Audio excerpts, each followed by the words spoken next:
Hello दोस्तों, apex English classes में आपका स्वागत है। मैं हूं आपका दोस्त रोशन कुमार और आज हम लोग जो है DLED का जो सिलेबस है आपका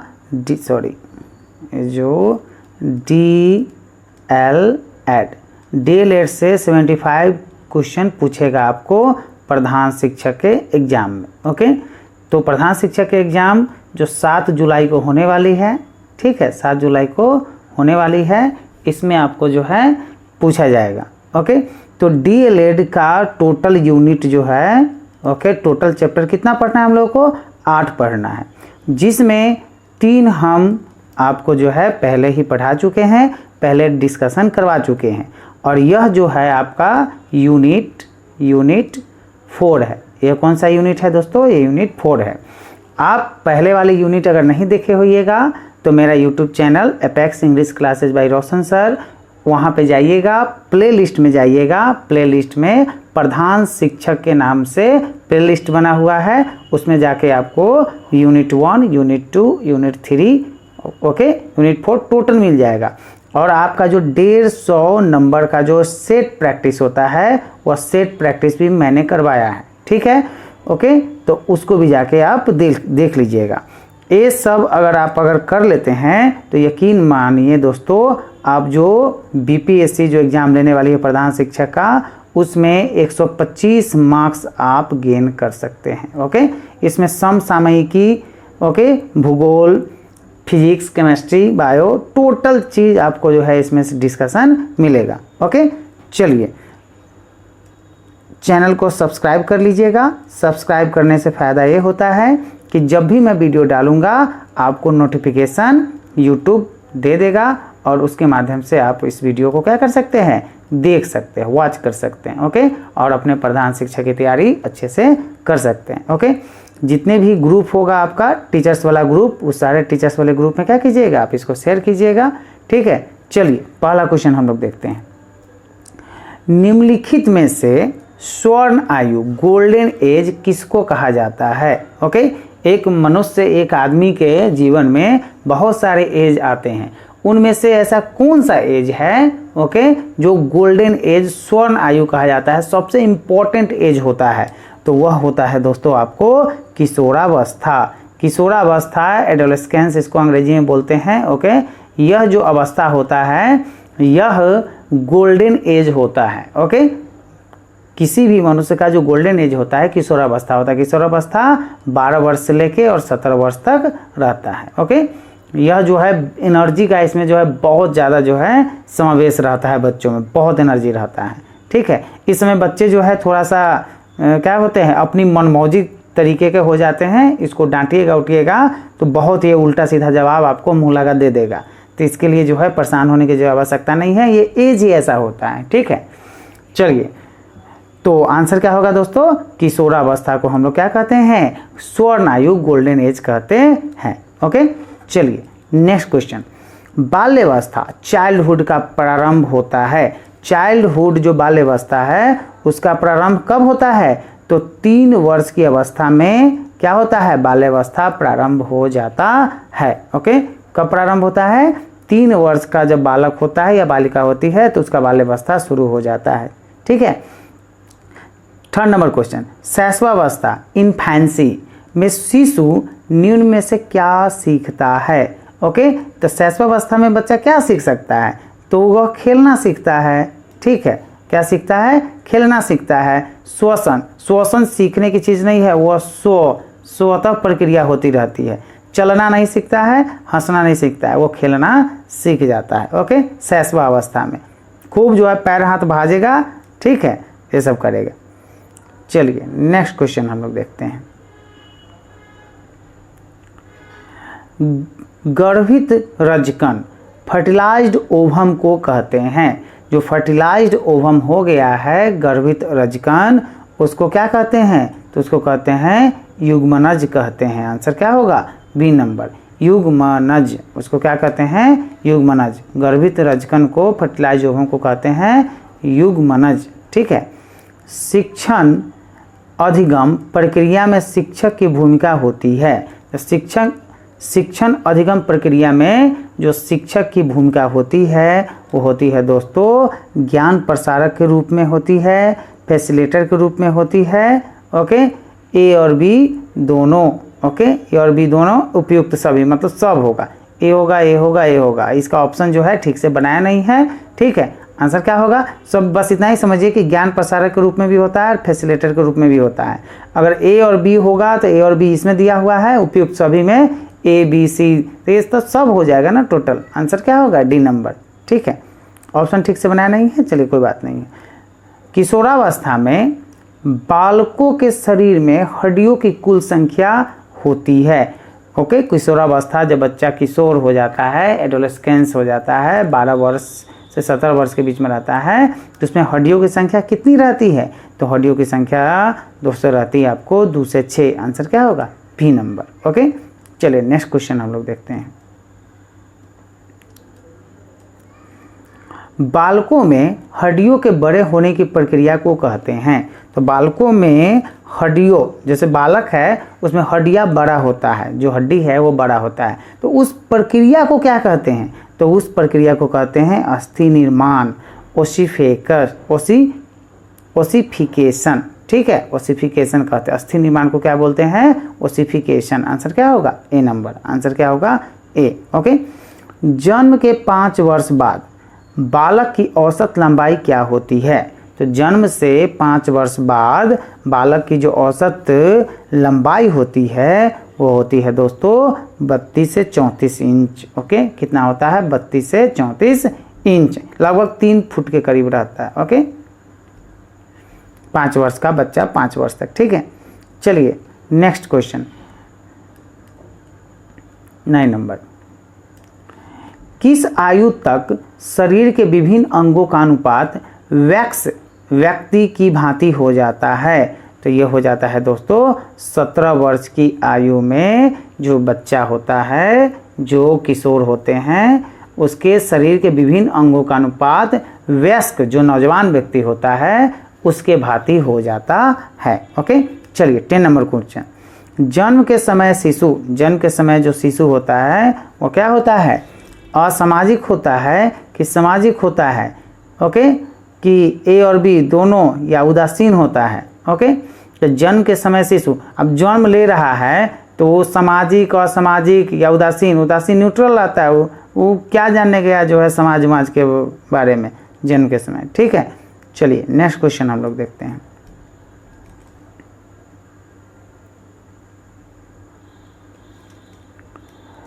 सुझाव ग्रहणशीलता निम्न में से किस अवस्था में सर्वाधिक पाई जाती है? सुझाव ग्रहणशीलता निम्न में से किस अवस्था में सर्वाधिक पाई जाती है? तो किस अवस्था में पाई जाती है दोस्तों? तो पाई जाती है उत्तर बाल्यावस्था में पाई जाती है। आंसर क्या होगा? B number. सुझाव ग्रहणशीलता निम्न में से किस अवस्था में सर्वाधिक पाई जाती है? तो उत्तर बाल्यावस्था में पाई जाती है। ओके, नेक्स्ट क्वेश्चन देखिए। किशोरावस्था में बालकों में क्या होता है? तो बालकों में सामाजिक व्यवहार प्रतिमान लगभग वयस्क व्यक्तियों के समान होते हैं। जो समाज में वो व्यवहार करता है वो वयस्क व्यक्तियों के समान करता है। कौन बच्चा? किशोर बच्चा सब, ठीक है। चलिए नेक्स्ट क्वेश्चन देखिए 13 नंबर। बालक की शारीरिक बनावट बालक के सामाजिक विकास को प्रभावित करती है। ओके, बालक की जो शारीरिक बनावट है बालक के सामाजिक विकास को क्या करता है? प्रभावित करता है।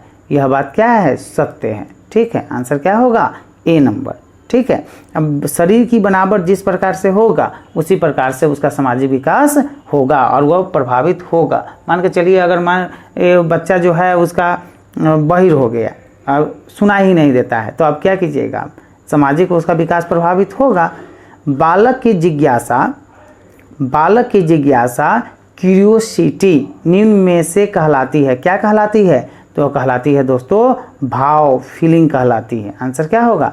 ए नंबर, भाव कहलाती है, ठीक है। बालक की जो जिज्ञासा निम्न में से क्या कहलाती है? भाव, फीलिंग कहलाती है, ठीक है। आंसर क्या होगा? ए नंबर। चलिए नेक्स्ट क्वेश्चन हम लोग देखते हैं। जब बालकों में आत्मविश्वास किसी बाह्य उद्दीपक द्वारा कम होता है तब बालकों में निम्न में से कौन सा संवेग उत्पन्न होता है? तो बालकों में कौन सा संवेग उत्पन्न होगा? तो वो उत्पन्न होगा दोस्तों आपको चिंता या भय का संवेग उत्पन्न होता है। ओके, ठीक है। चलिए नेक्स्ट क्वेश्चन देखिए। अति संवेदनात्मकता हाइटेंडेड इमोशनलिटी बालक में शारीरिक कारणों से भी उत्पन्न होती है। यह बात आपको क्या लगता है? तो यह बात बिल्कुल सत्य है। आंसर क्या होगा? ए नंबर होगा। ओके,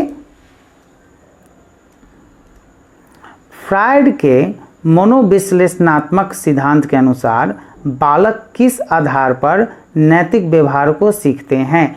किस आधार पर नैतिक व्यवहार को सीखता है? तो वह आधार होता है दोस्तों अनुकरण तथा आंतरिकरण, इमिटेशन एंड इंटरनलाइजेशन के द्वारा सीखता है। आंसर क्या होगा? D number. ओके, चलिए नेक्स्ट क्वेश्चन देखिए। 18 A fill in the blanks दे दिया हुआ है। कोलबर्ग के अनुसार नैतिक विकास की अवस्थाओं में डैश पाई जाती है। तो नैतिक विकास की अवस्थाओं में कोलबर्ग के अनुसार क्या पाई जाती है? सार्वभौमिकता पाई जाती है। क्या पाई जाती है? सार्वभौमिकता पाई जाती है। आंसर क्या होगा? सार्वभौमिकता। ठीक है, 19 नंबर क्वेश्चन देखिए। नैतिकता के संदर्भ में नैतिकता के संदर्भ में अवस्था सिद्धांत का प्रतिपादन किया गया है। अवस्था सिद्धांत का प्रतिपादन किया गया है कोलबर्ग के द्वारा। आंसर क्या होगा? बी नंबर, कोलबर्ग के द्वारा। ठीक है, आध्यात्मिक बुद्धि से संबंधित गॉड स्पॉट स्थित होता है। कहाँ स्थित होता है? तो स्थित होता है दोस्तों मस्तिष्क में स्थित होता है। आंसर क्या होगा? C number. कहाँ स्थित होता है? मस्तिष्क में होता है। ठीक है, चलिए नेक्स्ट क्वेश्चन देखिए। पियाजे के संज्ञानात्मक विकास की डैश अवस्थाएं है। तो पियाजे के संज्ञानात्मक विकास की दोस्तों कितनी अवस्थाएं है? 4 अवस्थाएं होती है। ठीक है, संज्ञानात्मक विकास के सामाजिक सांस्कृतिक सिद्धांत का प्रतिपादन किसने किया था? तो इसको प्रतिपादन किया था वायगोत्स्की ने। आंसर क्या होगा? ए नंबर।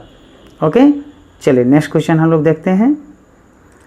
संज्ञानात्मक विकास का सूचना प्रक्रमण सिद्धांत का प्रतिपादन निम्न में से किसके द्वारा किया गया था? तो यह किया गया था दोस्तों आपको वर्पिलॉट के द्वारा किया गया था। आंसर क्या होगा? C number. ठीक है, 24 नंबर क्वेश्चन देखिए। ये फिल इन द ब्लैंक्स है। Okay, fill in the blanks आपको पूछा नहीं जाएगा, फिर भी यह फिल इन द ब्लैंक्स यहाँ पे दिया गया है, सो देख लीजिए क्वेश्चन। वाणी तथा ध्वनियों के माध्यम से विचारों की अभिव्यक्ति भाषा है। वाणी और ध्वनियों के माध्यम से भी जो विचारों की अभिव्यक्ति होती है वो किस माध्यम से होती है? तो भाषा के माध्यम से होती है। आंसर क्या होगा? भाषा। ठीक है, इमोशन, ओके, जो भाव होता है, शब्द की व्युत्पत्ति इमोभर भाषा से हुई है। किस भाषा से हुई है? इमोभर भाषा से हुई है। ओके, इमोभर ऐसे लिखते हैं, EMOVER, इमोभर भाषा से हुई है। इमोभर शब्द से इमोशन आया है। ठीक है, 26 नंबर क्वेश्चन। प्रत्येक भाषा में डैश वाणी ध्वनियाँ होती है। तो प्रत्येक भाषा में कितनी वाणी ध्वनियाँ होती है? तो सीमित संख्या में। क्या होता है? सीमित संख्या में ओके ध्वनियाँ होती है, सीमित संख्या में होती है। ठीक है, चलिए 27 नंबर क्वेश्चन देखिए। लिखना, पढ़ना तथा संकेतों का प्रयोग निम्न में से किसके अंतर्गत आता है? तो यह आता है दोस्तों आपको किसके? वाणी के द्वारा। आंसर क्या होगा? B number. आंसर क्या होगा? बी। ठीक है, भाषा का संबंध निम्न में से मस्तिष्क के किस क्षेत्र से संबंधित होता है? तो भाषा का संबंध निम्न में से मस्तिष्क के किस क्षेत्र से संबंधित होता है? तो यह होता है दोस्तों आपको ब्रोका। किससे? ब्रोका। ठीक है, ब्रोका से। मस्तिष्क के किस से? तो मस्तिष्क का एक क्षेत्र है ब्रोका, इसके द्वारा होता है भाषा का संबंध। ठीक है, चलिए 29 नंबर क्वेश्चन देखिए। विभिन्न प्रकार के सामाजिक वातावरण में पले हुए बच्चों के डैश पाया जाता है। तो विभिन्न प्रकार के सामाजिक वातावरण में पले हुए बच्चों में क्या पाया जाता है? तो व्यक्तित्व में विभेद पाया जाता है। क्या पाया जाता है? उसके व्यक्तित्व में क्या होगा? विभेद होगा, भेद होगा। ठीक है, चलिए 30 नंबर क्वेश्चन देखिए। विद्यालय घर और बाह्य जीवन को जोड़ने वाली कड़ी है। ओके, यह बात सत्य है कि असत्य है? तो यह बात बिल्कुल सत्य है। विद्यालय जो होता है, स्कूल होता है, घर और बाह्य जीवन को जोड़ने वाली क्या होती है? एक कड़ी होती है। ठीक है, चलिए नेक्स्ट क्वेश्चन देखिए। 31, पेस्टोलॉजी में माता पिता को सब शिक्षा का वास्तविक डैश बताया है। क्या बताया है? स्रोत बताया है। सब शिक्षा का वास्तविक स्रोत किसको बताया है? माता पिता को बताया है। किसने बताया है? पेस्टोलॉजी में बताया गया है। ठीक है, 32 नंबर, हर परिवार पर किसी न किसी डैश का पूर्ण अधिकार होता है। तो हर परिवार पर किसी न किसी व्यक्ति का पूर्ण अधिकार होता है। ओके, चलिए 33 नंबर क्वेश्चन देखिए। परिवार का वातावरण बच्चों के डैश को सुधारने के लिए उत्तरदायी है। तो किसको सुधारने के लिए उत्तरदायी है? तो यह है दोस्तों आपको बच्चों के व्यवहार को सुधारने के लिए उत्तरदायी है। ठीक है, आंसर क्या होगा? व्यवहार। ठीक है, चलिए नेक्स्ट क्वेश्चन देखिए। 34 नंबर, विकास का तात्पर्य क्या होता है? विकास, डेवलपमेंट का अर्थ क्या होता है? मतलब क्या होता है? तो बालक के शरीर में बढ़ोतरी होना। आंसर क्या होगा? बी नंबर, बालक के शरीर में बढ़ोतरी होना। ठीक है, एज ऑफ प्यूबर्टी कहलाती है। तो एज ऑफ प्यूबर्टी दोस्तों यह क्या कहलाती है? तो यह कहलाती है पूर्व किशोरावस्था कहलाती है। आंसर क्या होगा? ए नंबर। ठीक है, 36 नंबर क्वेश्चन, व्यक्ति के स्वाभाविक विकास को कहते हैं। तो व्यक्ति के स्वाभाविक विकास को कहते हैं विकास। आंसर क्या होगा? बी नंबर होगा। व्यक्ति के जो स्वाभाविक, जो नेचुरल विकास होता है उसको क्या बोलते हैं? उसको विकास ही कहते हैं। ठीक है, बाल विकास को कितने भागों में बांटा गया है? तो बाल विकास को दोस्तों बांटा गया है आपको 2 भागों में। आंसर क्या होगा? ए नंबर।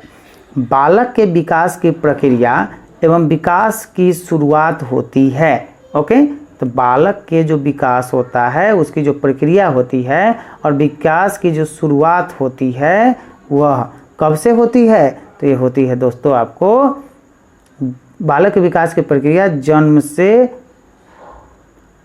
से पूर्व नहीं, जन्म से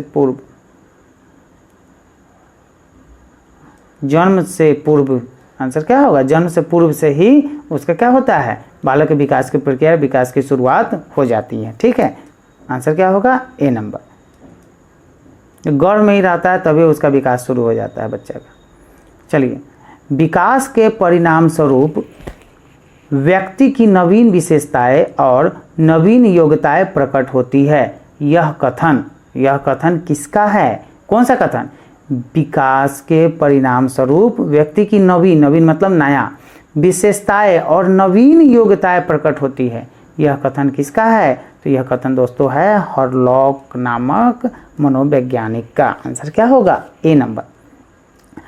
शैक्षिक दृष्टि से बालक विकास की अवस्था है। शैक्षिक दृष्टि से बाल विकास की अवस्था होती है दोस्तों शैशवावस्था, बाल्यावस्था, किशोरावस्था। आंसर क्या होगा? उपरोक्त सभी। आंसर क्या होगा? उपरोक्त सभी, डी नंबर। ठीक है, चलिए नेक्स्ट क्वेश्चन देखिए। मानव की वृद्धि एवं विकास की प्रक्रिया निम्न में से किस सिद्धांत पर आधारित है? ओके, तो यह आधारित है दोस्तों विकास की दिशा का सिद्धांत। आंसर क्या होगा? ए नंबर। ओके, चलिए नेक्स्ट क्वेश्चन देखिए। 42 नंबर,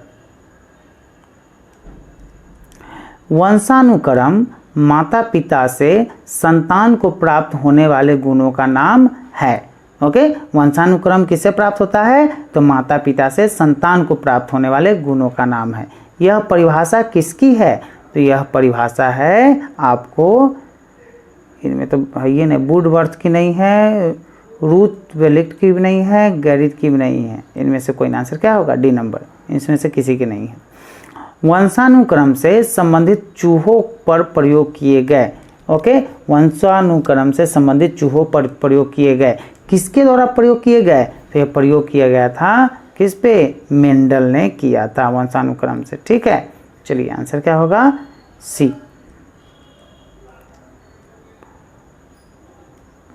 वातावरण वह प्राकृतिक वस्तु है जो व्यक्ति के जीन्स के अतिरिक्त प्रत्येक को प्रभावित करता है। यह कथन किसका है? तो यह कथन है आपको रिचर्ड वुडवर्थ, इनास्टिस में, इनमें से कोई नहीं। आंसर क्या होगा? इनमें से कोई नहीं, इनमें से किसी का नहीं है। वंशानुक्रम व्यक्ति की जन्मजात विशेषताओं का पूर्ण योग है। यह विचार किसका है? तो यह विचार है जेम्स का। आंसर क्या होगा? बी। आंसर क्या होगा? बी। चलिए नेक्स्ट क्वेश्चन देखिए। पर्यावरण वह बाहरी वस्तु है जो हमें प्रभावित करती है। यह मत है। यह मत किसका है? तो यह मत अरस्तु का है। आंसर क्या होगा? B number. इसका PDF अगर आपको चाहिए फ्री में तो इस वीडियो के डिस्क्रिप्शन में, ठीक है, डिस्क्रिप्शन बॉक्स में देखिएगा तो मेरे चैनल है टेलीग्राम, उसका लिंक दिया होगा। उस लिंक पे आप क्लिक कीजिएगा तो आपको टेलीग्राम खुल जाएगा। इसके लिए आपको मोबाइल में टेलीग्राम इंस्टॉल करना पड़ेगा। ओके, तो टेलीग्राम खुल जाएगा, उस पर ज्वाइन कीजिएगा। आपको जितना भी PDF है सारा PDF वहाँ पे फ्री में अवेलेबल है, आप जाकर डाउनलोड कर सकते हैं विद आंसर भी उसका दिया गया है। ओके, ठीक है। और इस वीडियो को क्या कीजिएगा, इस चैनल को आप अपने दोस्तों, अपने टीचर्स ग्रुप में क्या कीजिएगा, शेयर कीजिएगा। ओके, जितनी ईमानदारी से हम आपके पास वीडियो लेकर आते हैं आपकी तैयारी के लिए, ठीक है, उतनी ही ईमानदारी से आप क्या कीजिएगा, इस वीडियो को, इस चैनल को सपोर्ट कीजिएगा। ओके, हमें भी अच्छा लगेगा। ठीक है, चलिए नेक्स्ट क्वेश्चन। बाल्यावस्था का समय होता है, तो बाल्यावस्था का समय होता है 5 से 12 वर्ष तक। आंसर क्या होगा? डी। 5 से 12 वर्ष को कहते हैं बाल्यावस्था और 12 से 17 वर्ष को कहते हैं किशोरावस्था। ठीक है, चलिए नेक्स्ट क्वेश्चन। 48। बाल्यावस्था में सामान्यतः बालक का व्यक्तित्व होता है। तो बाल्यावस्था में सामान्यतः बालक का जो पर्सनालिटी होता है वो कैसा होता है? तो उभयमुखी व्यक्तित्व का बच्चा होता है। आंसर क्या होगा? डी। बाल्यावस्था में शिक्षा का स्वरूप क्या होना चाहिए? तो बाल्यावस्था में शिक्षा का स्वरूप होना चाहिए, ओके, सामूहिक खेलों एवं रचनात्मक कार्यों के माध्यम से शिक्षा दी जानी चाहिए। ठीक है, मतलब सामूहिक खेलों और रचनात्मक कार्यों के माध्यम से शिक्षा दी जानी चाहिए, तब बच्चा जल्दी सीख पाएगा। आंसर क्या होगा? B number. ठीक है, नेक्स्ट क्वेश्चन 50 नंबर क्वेश्चन देखिए। बाल्यावस्था की प्रमुख वैज्ञानिक विशेषता है। तो बाल्यावस्था की प्रमुख वैज्ञानिक विशेषता जो है दोस्तों, पर निर्भरता है, दूसरे पर निर्भरता है। ओके, मतलब बाल्यावस्था जो बालक होता है वो दूसरे पर निर्भर रहता है। ओके, सेल्फ डिपेंडेंट नहीं होता है। चलिए, बाल्यावस्था के 2 भाग कौन कौन हैं? तो बाल्यावस्था के 2 भाग दोस्तों है पूर्व बाल्यावस्था और मध्य बाल्यावस्था। ओके, आंसर क्या होगा? ए नंबर। नेक्स्ट क्वेश्चन देखिए 52 नंबर। एडोलसेंस मतलब होता है किशोरावस्था। क्या होता है? किशोरावस्था को अंग्रेजी में क्या बोलते हैं? एडोलसेंस। शब्द लैटिन भाषा के एडलोसियर से बना है, जिसका अर्थ क्या होता है? तो जिसका अर्थ होता है दोस्तों उम्र बढ़ना। आंसर क्या होगा? B number. ठीक है, किशोरावस्था का समय होता है, तो किशोरावस्था का समय होता है दोस्तों 12 से 18 वर्ष तक। आंसर क्या होगा? B number. 12 से 17 वर्ष, ठीक है, तक होता है। 18 वर्ष में युवावस्था के रूप में हम लोग प्रकट करते हैं। ठीक है, तो कहीं कि 12 से 17, कोई मनोवैज्ञानिक 12 से 17 वर्ष का है और कोई कहा है 12 से क्या 18 वर्ष तक। ठीक है, तो ये सब तो 6 से 12 10 वर्ष ये सब तो होगा नहीं, 12 से 18 हम लोग टिक करेंगे। ठीक है, चारों ऑप्शन में एक ही ना सही होगा। चलिए नेक्स्ट क्वेश्चन हम लोग देखते हैं। किशोरावस्था संघर्ष, तनाव, तूफान तथा विरोध की अवस्था है। यह कथन किस मनोवैज्ञानिक का है? जो किशोरावस्था होता है वो संघर्ष का, तनाव का, तूफान का तथा विरोध की अवस्था है। यह कथन किसका है? तो यह कथन है दोस्तों स्टेनले हॉल का नहीं है, जर्सिल्ड का नहीं है, रॉस का नहीं, इनमें से कोई। आंसर क्या होगा? D number.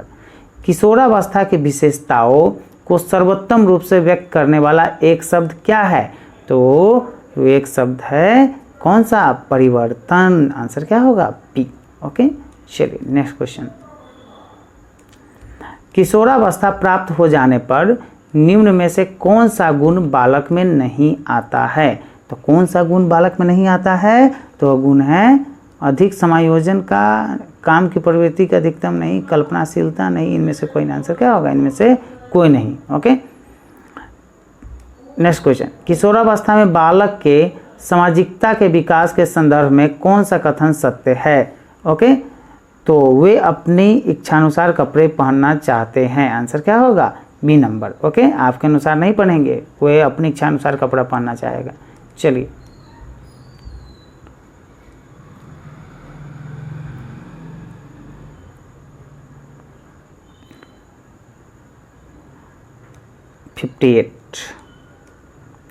निम्न में कौन सा कारक किशोरावस्था में बालक के विकास को प्रभावित करता है?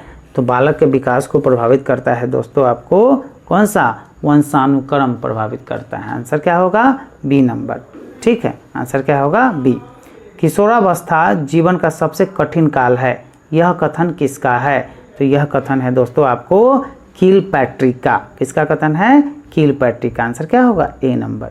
चलिए 60 नंबर क्वेश्चन देखिए, किशोर की शिक्षा में किस बात पर ध्यान देने की आवश्यकता है? तो किशोर की शिक्षा में यह कौन सी शिक्षा आप डालिएगा? तो यौन शिक्षा पर, ठीक है, सेक्स एजुकेशन पर एकदम ध्यान देने की आवश्यकता होती है। किशोरावस्था जो होता है 12 से 17 या 18 वर्ष तक जो होता है उसमें उसको सेक्स एजुकेशन देना बहुत ज़रूरी होता है। ठीक है, नहीं तो वो जो है इतना तूफानी जो है उसके अंदर एनर्जी रहता है कि पता नहीं क्या से क्या कर देगा। ठीक है, और बहुत ही इस समय जो है बिगड़ने और बनने का उम्र यही होता है। ठीक है, चलिए नेक्स्ट क्वेश्चन देखिए, किस वर्ष के बीच लड़कियां तेजी से बढ़ती है? तो वह किस वर्ष के बीच लड़कियां तेजी से बढ़ती है? तो 10 से 12 वर्ष के बीच लड़कियां क्या करती है? तेजी से बढ़ती है, मतलब उसका जो ग्रोथ होता है बहुत तेजी से होता है। ओके, उसका जो ग्रोथ होता है वह तेजी से होता है। ओके, किशोरावस्था में किशोरों में कौन गुण आते हैं? तो किशोरावस्था में किशोरों में जो लड़के होते हैं उसमें कौन से गुण आएंगे? तो उसमें आएंगे विपरीत लिंग के प्रति लगाव होने लगता है। ओके, जैसे कोई लड़का है तो वह किसी लड़की के प्रति क्या होता है? आकर्षित होने लगता है, उसे देखना, ठीक है, बहुत अच्छा लगने लगता है। ठीक है, इस सबसे बड़ा का जो टेंशन है यही होता है किशोरावस्था में, और इसी के पीछे लोग जो है बच्चे क्या होते हैं? अपना करियर, अपना समय सब कुछ बर्बाद कर देते हैं, बहुत दिन जो है फ़ोन पर फरियाते रहते हैं। ठीक है, तो ये बहुत ही संभालने वाला ये चीज़ है। ठीक है, ये 2 साल 3 साल संभल गया तो समझ जाइए कि सब ठीक हो जाएगा। तब तक मैच्योरिटी आ जाती है, और उस समय मैच्योरिटी रहता नहीं है 14, 15, 16, 17 वर्ष में। ठीक है, चलिए नेक्स्ट क्वेश्चन,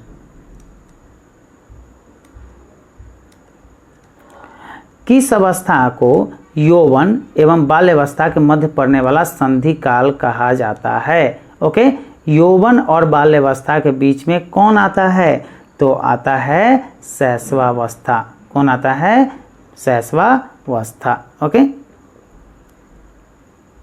यौवन और बाल्यावस्था के बीच में कौन सा आता है? ओके, तो किशोरावस्था आएगा। यौवन और बाल्यावस्था के बीच में क्या आएगा? किशोरावस्था आएगा। आंसर क्या होगा? किशोरावस्था। ठीक है, चलिए 63 का सी। 64 नंबर क्वेश्चन देखिए, किशोरावस्था को मुख्यतः 2 भागों में बांटा गया है। वे है किशोरावस्था को मुख्यतः 2 भागों में बांटा गया है, वह कौन है? तो वह है दोस्तों आपको पूर्व किशोरावस्था 13 से 16 वर्ष की आयु, और किशोरावस्था 17 से 19 वर्ष की आयु। आंसर क्या होगा? ए और बी दोनों, सी नंबर। चलिए नेक्स्ट क्वेश्चन देखते हैं हम लोग, किशोरावस्था को कौन सा वर्ष सबसे अधिक तूफानी होता है? किशोरावस्था में कौन सा वर्ष जो होता है सबसे अधिक ज़्यादा तूफानी होता है, खूब एनर्जी भरा होता है? तो 13 से 16 वर्ष का जो उम्र होता है एकदम तूफानी होता है। टेंथ में बच्चा जो 10th क्लास में रहता है, 12th क्लास में रहता है, बहुत तूफानी रहता है एकदम।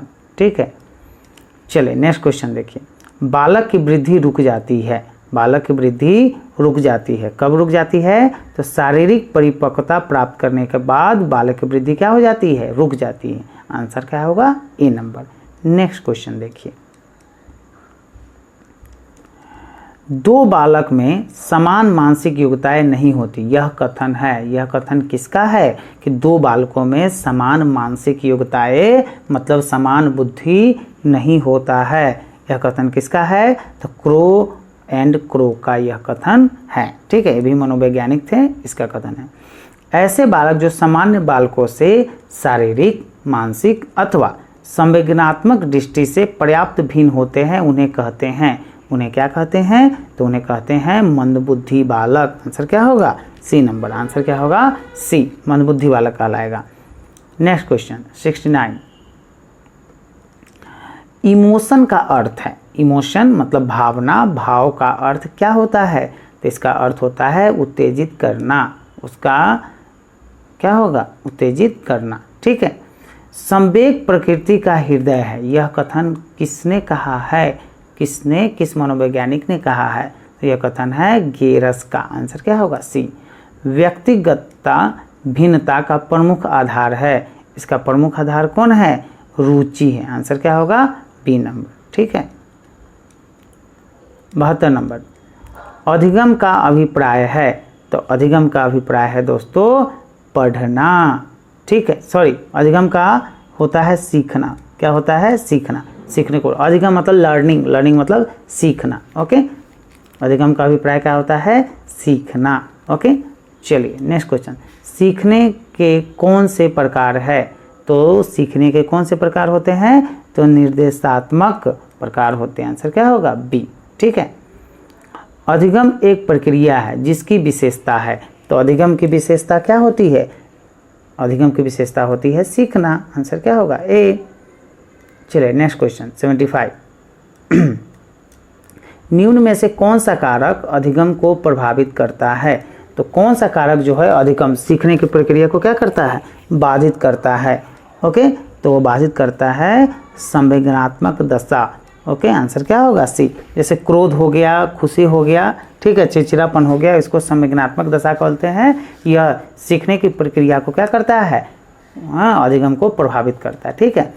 सीखने के वक्त में सीखने में उन्नति होना किस रूप में प्रदर्शित की जाती है? तो यह प्रदर्शित की जाती है आपको नतोत्तर रूप में। आंसर क्या होगा? ए नंबर। ठीक है। चलिए 77 नंबर क्वेश्चन। सीखने के लिए पुनर्वलन होता है, सीखने के लिए पुनर्वलन होता है केंद्रीय तत्व। आंसर क्या होगा? B number. आंसर क्या होगा? बी। थॉर्नडाइक ने सीखने के निम्न में कौन से नियम बताए हैं? तो यह नियम बताए हैं दोस्तों प्रभाव का नियम बताए हैं। आंसर क्या होगा? B number. आंसर क्या होगा? बी। सामाजिक प्रेरक है, सामाजिक प्रेरक क्या है? तो सामाजिक प्रेरक आत्मगौरव होता है। आंसर क्या होगा? D number. सामाजिक प्रेरक क्या होता है? आत्मगौरव होता है। ठीक है। चलिए नेक्स्ट क्वेश्चन देखिए। जैविक प्रेरक है, तो जैविक प्रेरक क्या होता है? तो अर्जनात्मकता क्या होता है? जैविक प्रेरक होता है। आंसर क्या होगा? B number. चलिए नेक्स्ट क्वेश्चन देखिए। प्रशंसा एवं निंदा दो ऐसी प्रेरणाएं हैं जो बालक में वृद्धि करती है।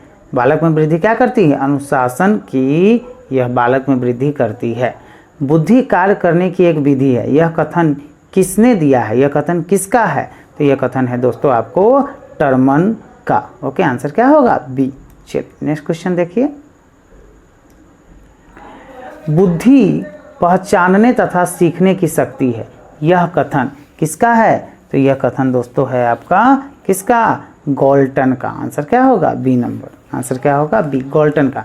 बुद्धि पहचानने तथा सीखने की क्या है? शक्ति है। यह कथन किसका है? गॉल्टन नामक मनोवैज्ञानिक। चलिए नेक्स्ट क्वेश्चन।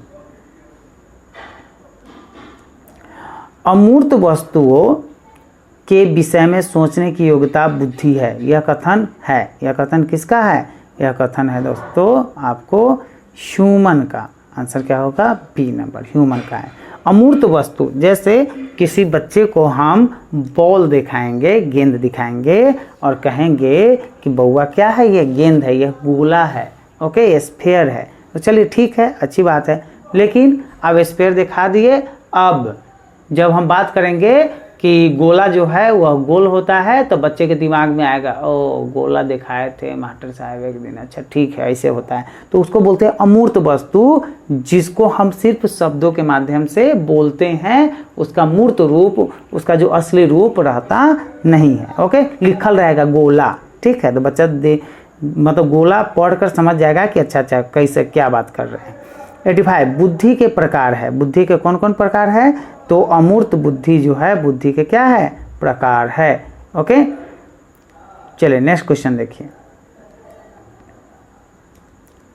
बुद्धि के द्विखंड सिद्धांत का प्रतिपादन किया। किसने किया है? बुद्धि के द्विखंड सिद्धांत का प्रतिपादन किया है आपको किसने? तो किया है बीने ने किया है। आंसर क्या होगा? ए नंबर। बुद्धि के द्विखंड सिद्धांत का प्रतिपादन किसने किया? तो बीने ने किया है। बुद्धि की प्रमुख विशेषता है। बुद्धि की प्रमुख विशेषता क्या होती है? तो ये होती है आपको बुद्धि और ज्ञान में अंतर होता है। आंसर क्या होगा? बी नंबर, ठीक है।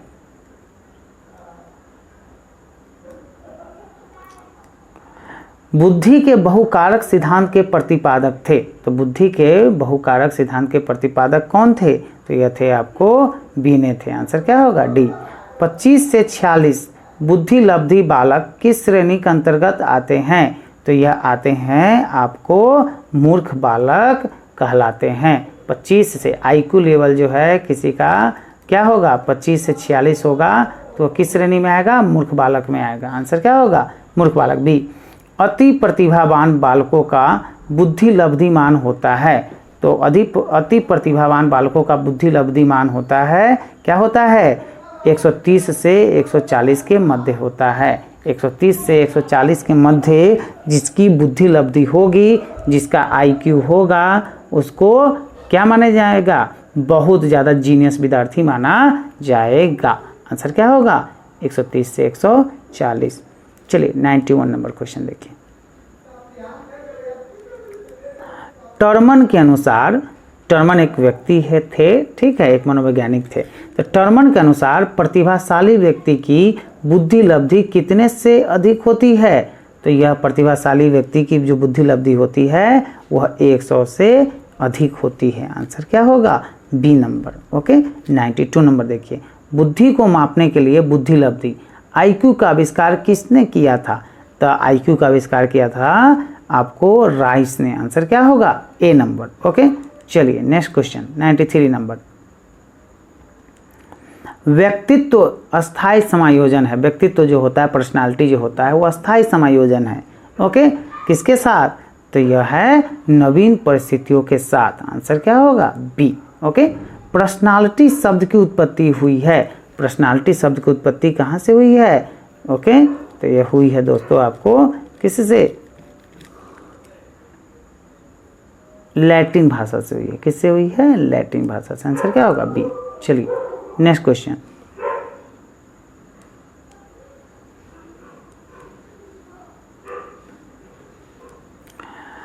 पर्सोना का अर्थ होता है, पर्सोना का अर्थ होता है नाटक होता है, नहीं, नाच गाना नहीं, मुखौटा नहीं। आंसर क्या होगा? इनमें से कोई नहीं। आंसर क्या होगा? डी। बालक में व्यक्तित्व का विकास आरंभ हो जाता है। तो बालक में व्यक्तित्व का विकास आरंभ हो जाता है कब? बाल्यावस्था से कि शैशवावस्था से कि किशोरावस्था से? ओके, तो व्यक्तित्व का विकास आपको किशोरावस्था से क्या होता है? शुरू हो जाता है। आंसर क्या होगा? सी। बालक का प्रथम शिक्षक होता है। तो बालक का प्रथम शिक्षक कौन होता है? तो माता होती है। आंसर क्या होगा? ए। बालक का प्रथम शिक्षक कौन होता है? माता होती है, ठीक है। चलिए नेक्स्ट क्वेश्चन देखिए 98 नंबर। वह स्थान जहाँ शिक्षक विद्यार्थियों को शिक्षण प्रदान करता है क्या कहलाता है? तो क्या कहलाता है? वह स्थान जहाँ शिक्षक विद्यार्थियों को शिक्षण प्रदान करता है वह विद्यालय कहलाता है। आंसर क्या होगा? C number. आंसर क्या होगा? सी। मानव के निर्माण में योगदान है। तो मानव के निर्माण में किसका योगदान है? ओके, मानव के निर्माण में किसका योगदान है? तो वंशानुक्रम का, वातावरण का, कि ए और बी दोनों? तो ए और बी दोनों। मानव के निर्माण में वंशानुक्रम और वातावरण दोनों का योगदान होता है। ओके, चलिए नेक्स्ट क्वेश्चन। वे गुण जो बालक जन्म से लेकर आता है कहलाता है। ओके, तो वह कहलाता है आपको वंशानुक्रम कहलाता है, ठीक है। आंसर क्या होगा? ए नंबर। आंसर क्या होगा? ए नंबर। जन्म से लेकर आता है, तो वंशानुक्रम। ठीक है,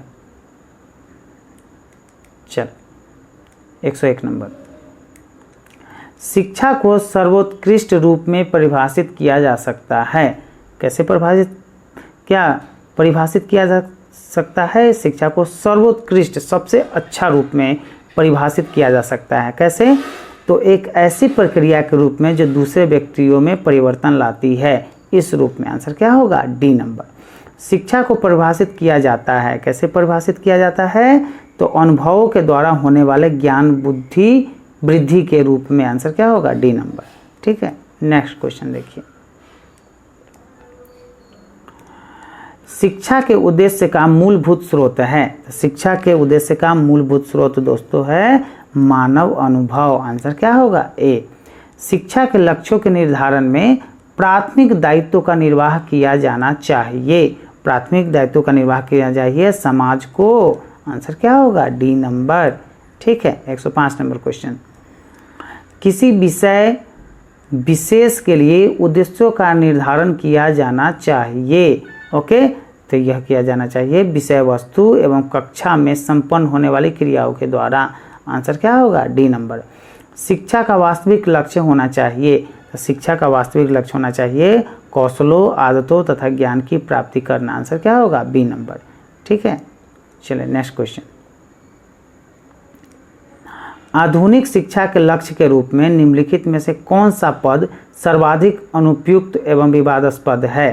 तो सर्वाधिक अनुपयुक्त एवं विवादास्पद जो होता है वो दोस्तों होता है कौन सा? बालकों को उनके अधिकारों के प्रति सतर्क बनाना। आंसर क्या होगा? C number. ठीक है, चलिए नेक्स्ट क्वेश्चन 108 नंबर देखते हैं हम लोग।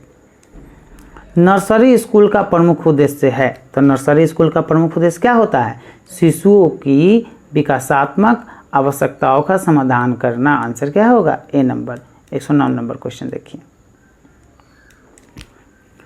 वह विद्यालय जो बालकों में उत्तम आदतों एवं सामाजिक प्रशिक्षण पर बल देता है उसे कहते हैं। तो उसे क्या कहते हैं? तो उसे कहते हैं आपको नर्सरी स्कूल एवं किंडरगार्टन, केजी स्कूल, किंडरगार्टन। ठीक है, आंसर क्या होगा? D number. Next question. निम्नलिखित में से कौन सा कार्य प्रौढ़ शिक्षा नहीं है? तो इसमें से कौन सा कार्य प्रौढ़ शिक्षा नहीं है? तो इसमें है निरक्षरता उन्मूलन प्रौढ़ शिक्षा नहीं है। आंसर क्या होगा? D number. ओके, चलिए 111। विद्यालय में प्रजातांत्रिक मूल्यों के संरक्षण एवं परख के लिए निम्नलिखित में से कौन सी कसौटी सर्वथा उपयुक्त है? तो कौन सी कसौटी सर्वथा उपयुक्त है? तो है यह, क्या विद्यालय के विद्यार्थियों एवं अध्यापकों के मध्य मित्रवत व्यक्तिगत संबंध स्थापित हो चुके हैं? ये सही होगा। क्या विद्यालय में सामान्य शिक्षा की प्रगति के लिए छात्रों के विविध एवं संवर्धित अनुभव प्रदान किए गए हैं? सही। क्या विद्यालय परिस्थितियों अपने छात्रों के ज्ञान आवश्यकताओं को प्रोन्नत करने में सफल हुई है? क्या होगा? सी। उपरोक्त सभी कथन सत्य। आंसर क्या होगा? D number. आंसर क्या होगा? डी नंबर सही है। ओके, चलिए नेक्स्ट क्वेश्चन देखिए। हमारी प्रजातांत्रिक शैक्षिक पद्धति जोर देती है। किस पे जोर देती है? तो यह जोर देती है दोस्तों उत्तरदायित्वपूर्ण स्वतंत्रता का समावेश करना। आंसर क्या होगा? सी। आधुनिक शिक्षा दर्शन के अनुरूप विद्यालय होने चाहिए। कैसे होने चाहिए? तो युवकों में सामाजिक जागरूकता पैदा करने वाले होने चाहिए। आंसर क्या होगा? D number. ठीक है, 114 नंबर क्वेश्चन। एक विद्यालय पाठ्यक्रम को सर्वोत्तम तरीके से परिभाषित किया जा सकता है। कैसे परिभाषित किया जा सकता है? तो विद्यालय द्वारा संगठित छात्र अनुभव। आंसर क्या होगा? C number. ठीक है, चलिए नेक्स्ट क्वेश्चन देखिए। पाठ्यक्रम का वह भाग जो छोटे बालकों की आवश्यकताओं की पूर्ति के उद्देश्य से निर्मित किया जाता है उसे कहते हैं। तो उसे क्या कहते हैं? तो उसे कहते हैं सामान्य शिक्षा। आंसर क्या होगा? B number.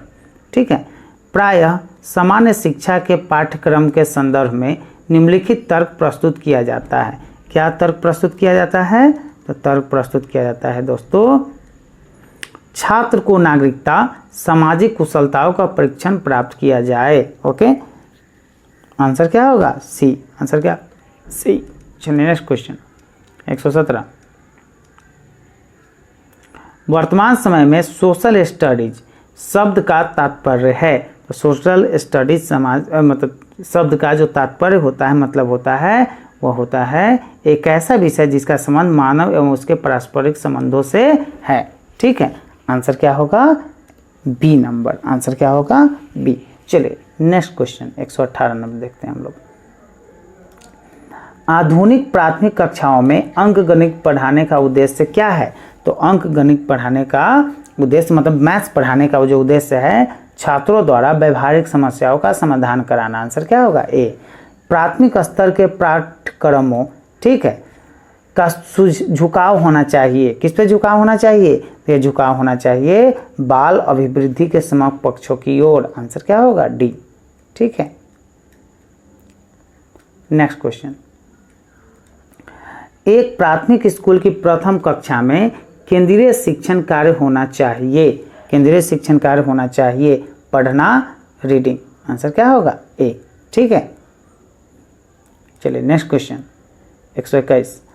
प्रगतिशील शिक्षाविदों के विचार से पाठ्यक्रम संबंधी अनुभवों की श्रृंखला को निर्धारित किया जाना चाहिए। कैसे निर्धारित किया जाना चाहिए? छात्रों की रुचियों से सातत्य अनुक्रम में। आंसर क्या होगा? ए। ठीक है, छात्र कक्षा के किसी घंटे में क्या अध्ययन करेगा, यह निर्णय करता है। क्या निर्णय करता है? तो निर्णय करता है शिक्षक द्वारा। आंसर क्या होगा? सी। चलिए नेक्स्ट क्वेश्चन 123 नंबर। कोर पाठ्यक्रम निम्नलिखित में से किस बिंदु पर जोर नहीं देता? तो कोर पाठ्यक्रम जो है दोस्तों विषय वस्तु के उचित संगठन पर जोर नहीं देता। आंसर क्या होगा? सी। चलिए 124 नंबर क्वेश्चन। आधुनिक शैक्षिक सिद्धांत के अनुसार पाठ्यक्रम को होना चाहिए। पाठ्यक्रम को क्या होना चाहिए? अनुभवी व्यक्तियों द्वारा सहकारिता के आधार पर नियोजित किया जाए, किंतु छात्रों के सुझाव भी सम्मिलित किए जाए। आंसर क्या होगा? बी। Next question. पाठ्यक्रम संबंधी अतिरिक्त क्रियाओं को विद्यालय में सम्मिलित करने का प्रमुख कारण है। तो प्रमुख कारण है दोस्तों छात्र निवेदन। आंसर क्या होगा? B number. इस चैनल को अगर सब्सक्राइब नहीं किए हुएगा तो सब्सक्राइब जरूर कर लीजिएगा।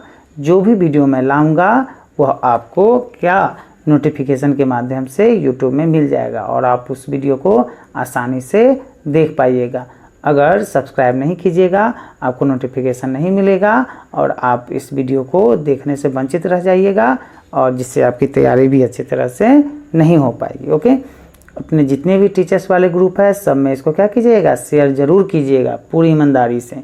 ठीक है, जितनी ईमानदारी से हम आपको यहाँ वीडियो डाल रहे हैं, पढ़ा रहे हैं और डिस्कशन करवा रहे हैं, उतनी ईमानदारी से आप क्या कीजिएगा? इस चैनल को क्या कीजिएगा? शेयर जरूर कीजिएगा। ठीक है, नेक्स्ट क्वेश्चन। पाठ्य सहगामी क्रियाओं का प्रमुख उद्देश्य होता है। तो छात्रों के विकास को संदर्भित करना ही क्या होता है? इसका प्रमुख उद्देश्य होता है। ठीक है, 127 नंबर क्वेश्चन। पाठ्य सहगामी क्रियाओं का मुख्य उद्देश्य है। तो पाठ्य सहगामी क्रियाओं का जो मुख्य उद्देश्य होता है दोस्तों वो होता है छात्रों के सर्वांगीण व्यक्तित्व विकास में सहायता देना। आंसर क्या होगा? ए नंबर। ठीक है, नेक्स्ट क्वेश्चन देखिए। किसी विद्यालय में चलने वाली पाठ्य सहगामी क्रियाओं की सर्वश्रेष्ठता का निर्णय लिया जाता है। तो सर्वश्रेष्ठता का निर्णय लिया जाता है दोस्तों समस्त छात्रों की रुचियों की संतुष्टि की सीमा के आधार पर। आंसर क्या होगा? डी। आंसर क्या होगा? डी। 129 number question. पाठ्येतर क्रियाओं में छात्र सहभागिता होना चाहिए। छात्र सहभागिता कैसा होना चाहिए? प्रोत्साहित करे किंतु स्वैच्छिक सहभागिता हो। आंसर क्या होगा? सी। Next question 130।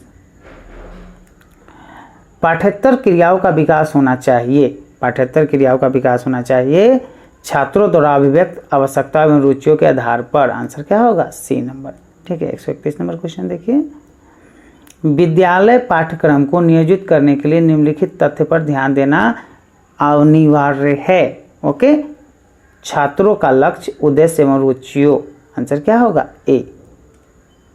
132 नंबर।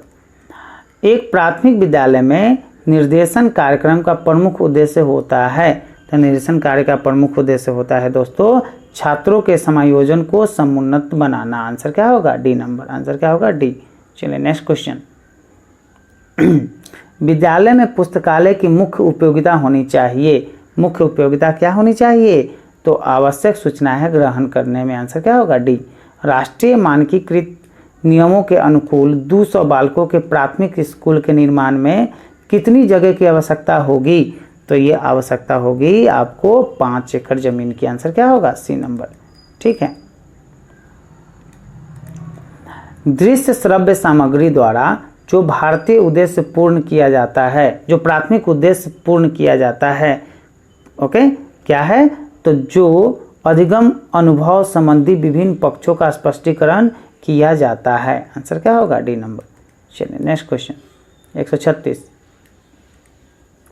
दृश्य श्रव्य सामग्री के संदर्भ में निम्नलिखित में से कौन सा कथन असत्य है? तो निम्नलिखित में से कौन सा कथन असत्य है? तो यह असत्य है दोस्तों, इन्हें कक्षीय शिक्षण के स्थान पर प्रयोग किया जाना चाहिए या किया जाता है। आंसर क्या होगा? सी। चलिए 137 नंबर। निम्नलिखित में से कौन सा कथन दृश्य श्रव्य सामग्री के संदर्भ में न्यूनतम सत्य है? तो न्यूनतम सत्य कौन सा है? दृश्य श्रव्य सामग्री के प्रयोग द्वारा शिक्षकों को कमी की पूर्ति की जाती है। आंसर क्या होगा? सी। ओके। चलिए 138। शिक्षण पर्यवेक्षण का प्रमुख कार्य है। ओके, तो इसका प्रमुख कार्य होता है छात्रों के कल्याण की प्रोन्नति करना। आंसर क्या होगा? ए। प्राथमिक कक्षा के शिक्षक निम्नलिखित के प्रति प्रत्यक्ष रूप से उत्तरदायी होते हैं। किसके प्रति? तो ये होता है सामान्य जनता के प्रति उत्तरदायी होते हैं। आंसर क्या होगा? B number. आंसर क्या होगा? B number. 140। विद्यालय का प्रधानाचार्य सीधे उत्तरदायी होता है। विद्यालय का जो प्रधानाचार्य होता है, हेड मास्टर जो होते हैं, ओके, हेड मास्टर जो होता है वो सीधे उत्तरदायी होता है, रिस्पॉन्सिबल होता है। किसके प्रति? तो होता है दोस्तों स्थानीय अधीक्षक के प्रति उत्तरदायी होता है। आंसर क्या होगा? सी। चलिए नेक्स्ट क्वेश्चन 141। एक प्राथमिक विद्यालय के प्रधानाचार्य की प्रशासन क्षमता पर निम्नलिखित में से किसका प्रभाव पड़ता है? तो प्रभाव पड़ता है आपको विद्यालय प्रशासन संबंधी मूलभूत सिद्धांतों का ज्ञान। आंसर क्या होगा? सी। ठीक है। चलिए 142 नंबर। छात्रों की भौतिक सुख सुविधाओं का उत्तरदायित्व वहन किया जाता है। ओके, उत्तरदायित्व वहन किया जाता है विद्यालय बोर्ड द्वारा, सही बात है, विद्यालय अधीक्षक द्वारा, सही बात है, विद्यालय के प्रधानाचार्य द्वारा, सही बात है, उपरोक्त में से सभी द्वारा। आंसर क्या होगा? डी। आंसर क्या होगा? डी। चल नेक्स्ट क्वेश्चन। शिक्षा योजना का सर्वाधिक प्रभाव तत्व है। शिक्षा योजना का सर्वाधिक जो प्रभावित तत्व है वो है आपको शिक्षक छात्र संबंध। आंसर क्या होगा? डी। शिक्षक और छात्र में जो संबंध होता है वही। 144। प्राथमिक शिक्षा का सर्वाधिक हित लाभ निम्नलिखित में से किसमें निहित है? शिक्षक सुधार पे, छात्र सुधार पे, प्राथमिक पाठ्यक्रम की पुनरावृत्ति, समाजोपयोगी शिक्षा। आंसर क्या होगा? डी। समाजोपयोगी शिक्षा होनी चाहिए, इससे समाज में उसका उपयोग हो सके। चलिए, पीटीए नामक संस्था से निम्नलिखित का आभास होता है। किसका आभास होता है? तो आभास होता है parent teacher association. PTA, parent teacher association. ठीक है, आंसर क्या होगा? B. Next question.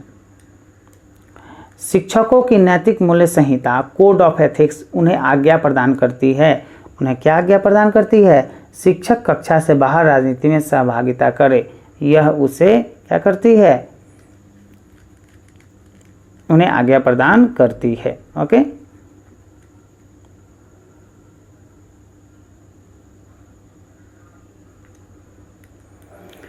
147 number question. शिक्षक का सर्वोच्च कर्तव्य है। शिक्षक का जो सर्वोच्च कर्तव्य है वह छात्रों का कल्याण करे। आंसर क्या होगा? सी। इसका सबसे बड़ा कर्तव्य जो टीचर का होता है वो छात्रों का कल्याण देखना है और कुछ नहीं। आंसर क्या होगा? ठीक है, छात्रों का कल्याण। 148 नंबर क्वेश्चन देखिए। नैतिक मूल्य नियमावली का अर्थ है। तो नैतिक मूल्य नियमावली का अर्थ होता है कुछ निश्चित मापदंड जिनका पालन व्यवसाय विशेष में कार्यरत सभी व्यक्ति करते हैं। आंसर क्या होगा? ए नंबर। ठीक है, 149 नंबर क्वेश्चन देखिए। राष्ट्रीय शिक्षक संहिता के अनुसार शिक्षकों के लिए यह अनुचित मापदंड है कि वे, अनुचित मापदंड शिक्षकों के लिए क्या है? तो वह है शिक्षक संहिता के नियमों का जानबूझकर उल्लंघन करना। आंसर क्या होगा? D number. ठीक है। शिक्षक का सबसे बड़ा कर्तव्य है, शिक्षक का सबसे बड़ा कर्तव्य क्या है? वह कक्षा में प्रजातांत्रिक मूल्यों का प्रतिपादन करे। आंसर क्या होगा? ए। ठीक है। चलिए 151 नंबर। समाज द्वारा शिक्षकों पर अनेक प्रकार के प्रतिबंध लागू किए जाते हैं, उनमें से अधिकांश पाए जाते हैं। ओके, कहाँ पाए जाते हैं? ग्रामीण समुदायों में अधिक रहे उसमें पाए जाते हैं। ठीक है। आंसर क्या होगा? D number. 152 नंबर क्वेश्चन देखिए। यदि शिक्षण के दौरान छात्रों को कुछ भी याद नहीं हुआ या सीखा तो यह कहा जाएगा कि, क्या कहा जाएगा? शिक्षण नहीं हुआ। आंसर क्या होगा? ये जब छात्र सिखाए नहीं तो शिक्षण नहीं हुआ, यही कहा जाएगा। कक्षा के आधारीय सिद्धांतों नियमों की निम्नलिखित में से किसके द्वारा प्रतिस्थापना की जानी चाहिए? तो स्थापना की जानी चाहिए छात्र एवं शिक्षक के द्वारा। आंसर क्या होगा? C number. शिक्षकों के लिए निम्नलिखित में से कौन सा कर्तव्य सर्वाधिक अमान्य घोषित किया गया है? तो सर्वाधिक अमान्य घोषित किया गया है आपको छात्रों के घर पर आतिथ्य ग्रहण करना। आंसर क्या होगा? ए नंबर। शिक्षण का प्रमुख कार्य किया जाता है, शिक्षण का प्रमुख कार्य किया जाता है, क्या कहता है? छात्रों को अनुभविक विकास के मार्ग पर आगे बढ़ाना। आंसर क्या होगा? B number. आंसर क्या होगा? बी। चलिए 156 नंबर। शिक्षा का प्राथमिक दायित्व निहित रहता है, तो शिक्षा का प्राथमिक दायित्व निहित रहता है छात्रों के लिए शैक्षिक अनुभवों के निर्माण में। आंसर क्या होगा? ए। आंसर क्या होगा? ए। चलिए नेक्स्ट क्वेश्चन देखिए 157। नव नियुक्त शिक्षक के लिए उपयोगी हिदायत है, तो नव नियुक्त शिक्षकों के लिए जो उपयोगी हिदायत होता है वो क्या होता है? छात्रों को पहले दिन से ही व्यक्तिगत नामों से पुकारे, पहला दिन जाए और सब बच्चों को क्या करे? नाम से पुकारे। ठीक है। अगर नाम याद नहीं होगा तो पहले किसी से कुछ पूछना होगा तो बोलेंगे कि तुम खड़ा हो और बताएं, पूछेंगे कि तुम्हारा नाम क्या है, तो बोलेगा मान के चलिए रोशन, बोलेगा रोशन आप ये बताइए आप कहाँ के हैं, क्या है, आपको क्या क्या आता है, ऐसे कुछ भी पूछ सकते हैं। नाम से पुकारे तो ज़्यादा बेहतरीन होगा। ठीक है। बच्चों पर इसका बहुत पॉजिटिव इम्पैक्ट पड़ता है। एक उत्तम शिक्षक को निम्नलिखित कार्य करना चाहिए, क्या कार्य करना चाहिए? कक्षा में विवादास्पद विषयों के संदर्भ में अपना मत गुप्त रखे नहीं, कक्षा में राजनीतिक विवादों से जहाँ तक संभव बचने का उपयोग करे। ठीक है। समुदाय के अधिकांश लोगों का जिधर रुख हो उन्हें विचारों का अनुसरण करे नहीं। आंसर क्या होगा? कक्षा में राजनीतिक विवादों से जहाँ तक संभव हो बचने का उपाय करे। ठीक है। चलिए नेक्स्ट क्वेश्चन देखिए 159। आधुनिक शिक्षक से निम्नलिखित कार्य की कदापि आशा नहीं की जाती। कौन से कार्य की आशा नहीं की जाती? तो वह अनेक पाठ्य सहगामी क्रियाओं का अकेले ही निष्पादन करेगा, विद्यालय का उत्तम प्रचारक होगा, ज्ञान का विश्वकोश होगा। आंसर क्या होगा? C number. मतलब हम नए हैं तो ज्ञान का विश्वकोश होगा, ऐसी कोई ज़रूरत नहीं है। ओके। चलिए नेक्स्ट क्वेश्चन देखिए। आंसर क्या होगा? सी।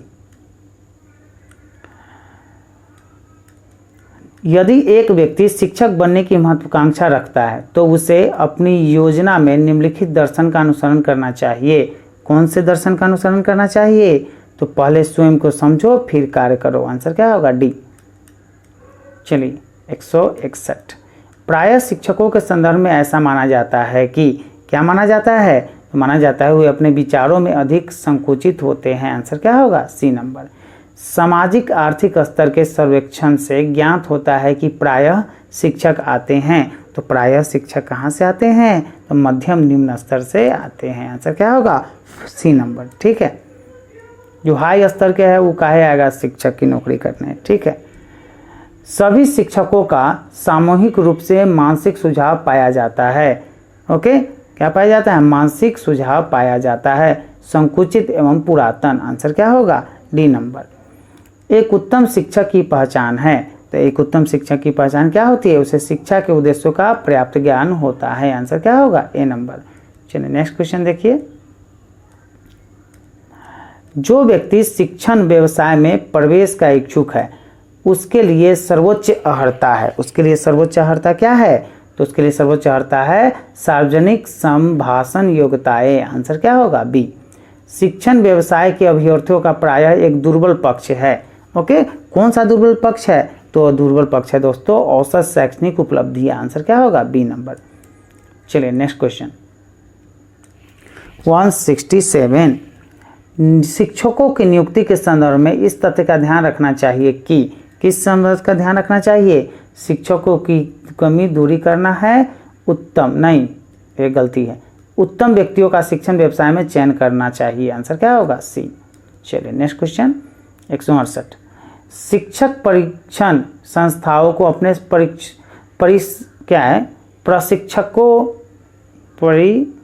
प्रशिक्षणों को चुस्त करने उद्देश्य से निम्नलिखित कार्य करना चाहिए। तो कौन सा कार्य करना चाहिए? सामान्य शिक्षा, सही बात है, विशिष्ट पाठ्यक्रमों का संगठन, सही बात है, व्यावसायिक शिक्षा, उपरोक्त सभी। आंसर क्या होगा? D number. आंसर क्या होगा?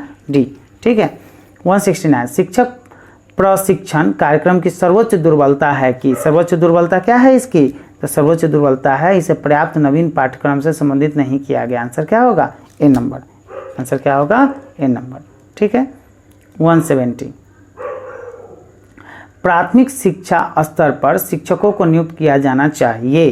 कैसे नियुक्त किया जाना चाहिए? सभी महिलाओं शिक्षकों को, कम पुरुष शिक्षकों को, सभी पुरुष शिक्षकों को, अधिक पुरुष शिक्षकों को। ओके, तो प्राथमिक शिक्षा स्तर पर शिक्षकों को नियुक्त किया जाना चाहिए। ठीक है, सभी महिला शिक्षकों को कर देना चाहिए। ठीक है, महिला से जो है बच्चे ज़्यादा लगाव रखते हैं, क्योंकि वह माँ से जो है ज़्यादा लगाव रखते हैं, तो उसको महिला शिक्षक के रूप में माँ ही दिखती है। शिक्षण में महत्वपूर्ण अनुकूल कारक है। वो अनुकूल कारक कौन है? उच्च वेतन नहीं, सामान्य कार्यदशाएं, ठीक है, समाज सेवा अवसर, अधिक अवकाश काल नहीं। आंसर क्या होगा? समाज सेवा का अवसर मिलता है। शिक्षण में महत्वपूर्ण अनुकूलक कारक है, क्या है? समाज सेवा का अवसर मिलता है आपको। ठीक है, चलिए नेक्स्ट क्वेश्चन देखिए 172। एक प्राथमिक विद्यालय की भलाई अंतर्निहित है। एक प्राथमिक विद्यालय की भलाई जो है वह अंतर्निहित होती है किसमें? शिक्षकों के सुधार में, छात्रों के सुधार में, प्राथमिक पाठ्यक्रम के संशोधन में, प्राथमिक कक्षाओं की उपेक्षा में। ठीक है, तो इसका होना चाहिए प्राथमिक विद्यालय की भलाई अंतर्निहित तो छात्रों के सुधार में। आंसर क्या होगा? B number. ठीक है, नेक्स्ट क्वेश्चन देखिए। प्राचीन काल में शिक्षण के संदर्भ में सर्वाधिक बल दिया जाता था। क्या किस पर बल दिया जाता था प्राचीन काल में? पारस्परिक विचार विमर्श पर, छात्रों के परामर्श पर, छात्रों के रटे पाठों के श्रवण पर, छात्रों के अनुभवों को योजनाबद्ध करने पर। ठीक है, तो इसका आंसर होगा दोस्तों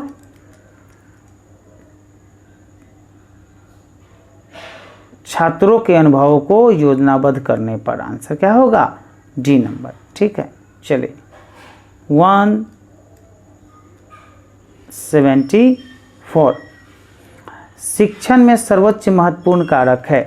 शिक्षण में सर्वोच्च महत्वपूर्ण कारक है, तो सर्वोच्च महत्वपूर्ण कारक कौन है दोस्तों? शिक्षण में सर्वोच्च महत्वपूर्ण कारक है प्रयुक्त शिक्षण तकनीकी। आंसर क्या होगा? B number. चलिए 175 नंबर क्वेश्चन हम लोग देखते हैं। ठीक है, छात्र के विकास एवं वृद्धि के उद्देश्य से सर्वश्रेष्ठ शिक्षण निम्नलिखित स्तर पर किया जाना आवश्यक है। किस स्तर पर किया जाना आवश्यक है? प्राथमिक स्तर पर किया जाना आवश्यक है। 175 का क्या होगा? D number. 175 का डी। ठीक है, 176 नंबर क्वेश्चन देखिए। नवनियुक्त शिक्षकों को प्रथम कक्षा प्रवेश के समय जो कार्य करना चाहिए वह है, तो वह क्या करना चाहिए? छात्रों को तथा स्वयं को परस्पर परिचय प्राप्त करने का पर्याप्त अवसर प्रदान करना चाहिए। आंसर क्या होगा? डी। अगर आप मेरे चैनल को सब्सक्राइब नहीं किए हुइएगा तो सब्सक्राइब कर लीजिएगा। ठीक है, सब्सक्राइब करने से सबसे बड़ा फ़ायदा है कि आपको वीडियो जो भी वीडियो हम डालेंगे यूट्यूब पर उसका जो नोटिफिकेशन है आपको मिल जाएगा और वीडियो सबसे पहले आप देख पाइएगा। अगर नहीं कीजिएगा तो आप जो है वीडियो को देखने से वंचित रह जाइएगा और आपका रिजल्ट क्या होगा? ठीक नहीं आएगा। ओके, तो आप रोज़ एक सेट प्रैक्टिस इस वेबसाइट से कीजिएगा, इस यूट्यूब चैनल से कीजिएगा, जिसमें 150 क्वेश्चन रहेगा और एक जो है आप विषय से, चाहे यूनिट 1 देखिए, 2 देखिए, है ना, बायो देखिए, केमिस्ट्री देखिए, फिजिक्स देखिए, जो मन है सो आप एक एक देखिए, ठीक है।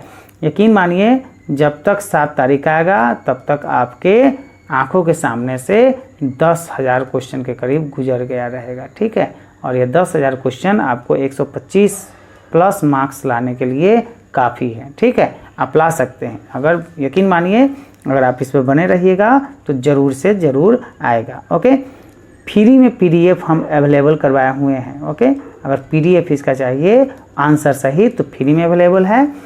इस वीडियो के डिस्क्रिप्शन बॉक्स में मेरे टेलीग्राम चैनल का लिंक है, उस लिंक को क्लिक करके आप टेलीग्राम चैनल क्या कीजिएगा, ज्वाइन कर लीजिएगा।